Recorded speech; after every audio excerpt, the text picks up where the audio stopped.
আসসালামু আলাইকুম। Poco X3 pro মডেলের এই মোবাইলটিতে সমস্যা হচ্ছে, মোবাইলটি চালু হয় না। কাস্টমারের বক্তব্য অনুযায়ী মোবাইলটি হঠাৎ করে বন্ধ হয়ে গেছে। আমরা মোবাইলটিকে চার্জিং কানেকশন দিয়ে দেখলাম, এখানে কোনো প্রকার কোনো অ্যাম্পিয়ার শো করতেছে না। এই মুহূর্তে আমরা মোবাইলটিকে পাওয়ার সাপ্লাইয়ের সাথে লাগিয়ে দেখব এটির রিডিং কত। আমরা পাওয়ার সাপ্লাইয়ের সাথে লাগানোর পর যেটা দেখতে পেলাম, মোবাইলটির যে রিডিংটা ওটা কিন্তু 12তে উঠে দাঁড়িয়ে থাকে। যদিও X3 প্রো এগুলো একটি কমন সমস্যা, এগুলো সিপিইউ থেকে ডেড হয়ে যায়। তারপর আমরা মোবাইলটি চেক করে নিলাম। এখন আমরা এটা যে সিপিইউ আইসিটি আছে, এই আইসিটিকে রিবুলিং করার মাধ্যমে এই সমস্যাটি সমাধান করার চেষ্টা করব। পোকো X3 প্রো মডেলের মধ্যে ডাবল ডেকার সিপিইউ ইউজ করা, অর্থাৎ সিপিইউর উপরে র্যাম আলাদাভাবে ইউজ করা। তাই আমাদেরকে এটার যে সিপিইউ এবং র্যাম দুটোকে রিবুলিং করে পুনরায় লাগাতে হবে। সিপিইউটি রিবুলিং করার জন্য আমরা এর আশেপাশে যে গ্লুগুলো আছে এগুলোকে ভালোভাবে কেটে নেব। এই গ্লুগুলো কাটার মেন যে রিজন ওটা হচ্ছে, আমরা যখন আইসিটি তুলব তখন এই গ্লুগুলোর কারণে কিন্তু আশেপাশে যে কম্পোনেন্টগুলো আছে এগুলো উঠে যেতে পারে। আমরা খুব সুন্দরভাবে সিপিইউ আইসির উপর থেকে র্যামটিকে আলাদা করে নিচ্ছি। এই মুহূর্তে আমরা সিপিইউ আইসিটিকে তোলার চেষ্টা করব।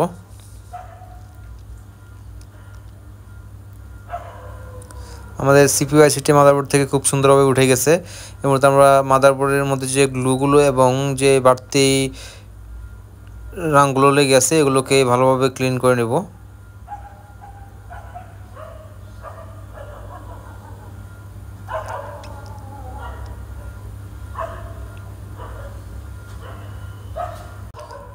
পোকো X3 প্রোর এই সমস্যাটা কিন্তু প্রায় যতগুলো মোবাইল কোম্পানি বের করছে সবগুলোতে জীবনে একবার না একবার হবেই। এই ফোনগুলো কিন্তু রিবুলিং করে দিলে অর্থাৎ সিপিইউ আইসিটিকে রিবুলিং করে দিলে দীর্ঘদিন চালানো যায়।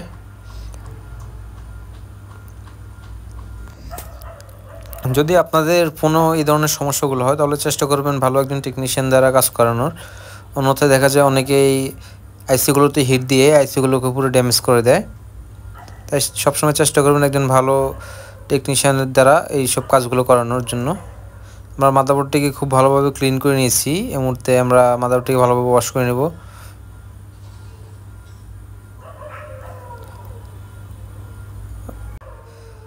মাদারবোর্ডটি ক্লিন করার পরও এখানে আশেপাশে বেশ কিছু জায়গায় গ্লু থেকে গেছে, এগুলোকে আমরা এই মুহূর্তে ভালোভাবে ক্লিন করে দেব।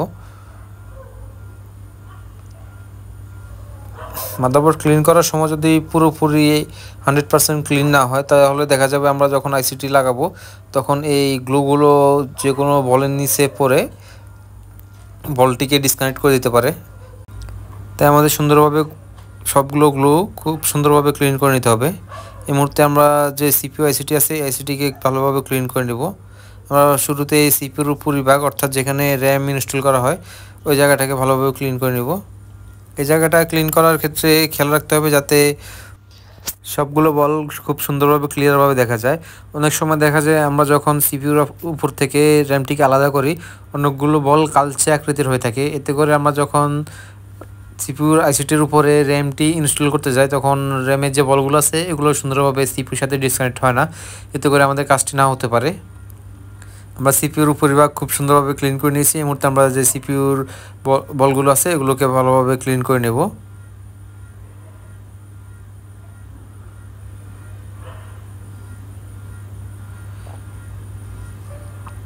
সিপিইউ আইসিটি ক্লিন করার জন্য আমরা আমাদের সোল্ডারিং আয়রনের যে হিট এটি 350-এ রেখেছি।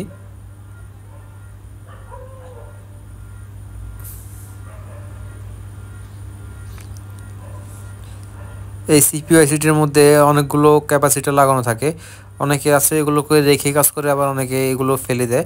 আমি সচরাচর এগুলো ফেলে দিয়ে কাজ করার চেষ্টা করি, কেননা দেখা যায় অনেক সময় আমরা যখন সিপিইউটি উঠাই তখন হিটের কারণে এই ক্যাপাসিটরগুলো শর্ট হয়ে যায়। তাই আমি চেষ্টা করি এই ক্যাপাসিটরগুলো ফেলে দিয়ে কাজটা করার। এতে করে আমাদের যে সিপিইউ আইসিটি আছে এটি শর্ট হওয়ার সম্ভাবনা খুবই কম থাকে। এই মুহূর্তে আমরা যে র্যাম আইসিটি আছে এই আইসিটিকে ভালোভাবে ক্লিন করে নেব।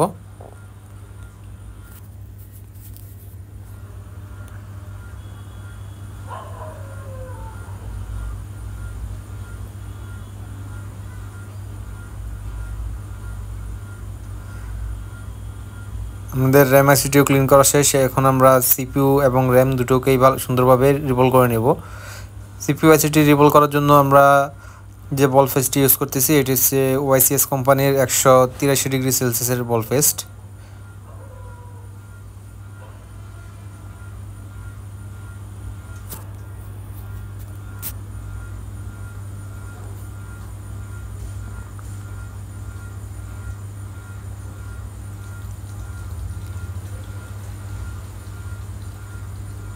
আমরা আইসিটি বল করার সময় কয়েকটা বল ভালোভাবে আইসির সাথে কানেক্ট হয় না, ওগুলোকে হিট দিয়ে কানেক্ট করে নিলাম। এই মুহূর্তে আমরা হালকা একটু বল ফ্লেক্স ফেস দিয়ে আইসিটিকে হিট দিয়ে দিলাম। এতে করে আমাদের আইসিটি যখন মাদারবোর্ডে লাগাবো তখন অতিরিক্ত মাত্রায় ফ্লেক্স বাইরে থেকে ইউজ করা লাগবে না। আমরা আইসিটিকে খুব সুন্দরভাবে মাদারবোর্ডে বসিয়ে দিয়েছি। এই মুহূর্তে আমরা হটগানের হিটের মাধ্যমে আইসিটিকে মাদারবোর্ডের সাথে লাগিয়ে দেওয়ার চেষ্টা করব। সিপিইউ আইসি উঠানো এবং লাগানোর ক্ষেত্রে আমরা হটগানের যে হিট ওটি কিন্তু একই রাখি, অর্থাৎ 360 হিট এবং 50 এর থেকে।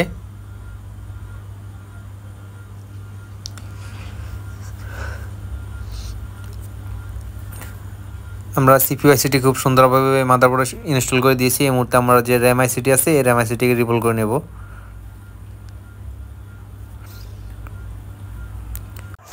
আমরা কিন্তু চাইলে সিপিইউ এবং র্যাম একসাথে বল করে একসাথে ইনস্টল করতে পারি, কিন্তু এতে করে দেখা যায় যখন সিপিইউটা লাগাই তারপরে আবার র্যাম লাগাই, এতে করে আইসিগুলোর মধ্যে অতিরিক্ত মাত্রায় হিট পড়ে যায়। তাই আমরা প্রথমে সিপিইউটি ইনস্টল করে দিই, এরপর সিপিইউটি একটু ঠান্ডা হওয়ার পরে র্যামটিকে রিভল করে দেন ইনস্টল করে দিই। এতে করে অতিরিক্ত হিট পড়ার কোনো সম্ভাবনা থাকে না, তাই আমাদের আইসিগুলো ভালো থাকার চান্সও অনেকটাই বেড়ে যায়।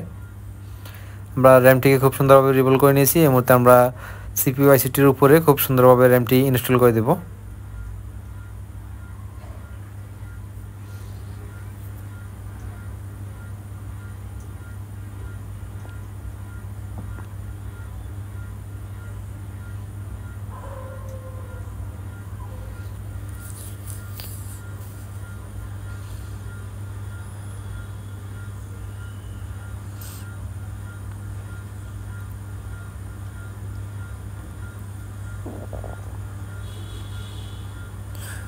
আমরা র্যাম আইসিটিকেও খুব সুন্দরভাবে মাদারবোর্ডের সাথে ইনস্টল করে দিয়েছি। এই মুহূর্তে আমরা মাদারবোর্ডটিকে ভালোভাবে ওয়াশ করে নেব। মাদারবোর্ডটিকে আমরা মোবাইলের সাথে সংযোগ দিয়ে দেখব যে আমাদের সমস্যাটা ছিল মোবাইলটি চালু হয় না, এটির সমাধান হয়েছে কিনা।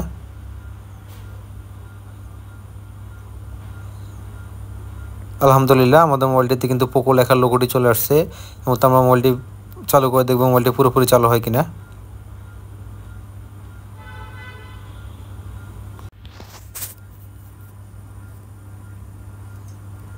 আপনারা যারা আমাদের মাধ্যমে আপনাদের মোবাইলগুলো সার্ভিস করতে যাচ্ছেন তারা আমাদের হোয়াটসঅ্যাপ নাম্বারে যোগাযোগ করতে পারেন, অথবা সরাসরি চলে আসতে পারেন mobile care and servicing centre 5/1 আল্লাহ করিম মসজিদ মার্কেট গেট, মোহাম্মদপুর, ঢাকা। এতক্ষণ সাথে থাকার জন্য সকলকে আন্তরিকভাবে ধন্যবাদ। আসসালামু আলাইকুম।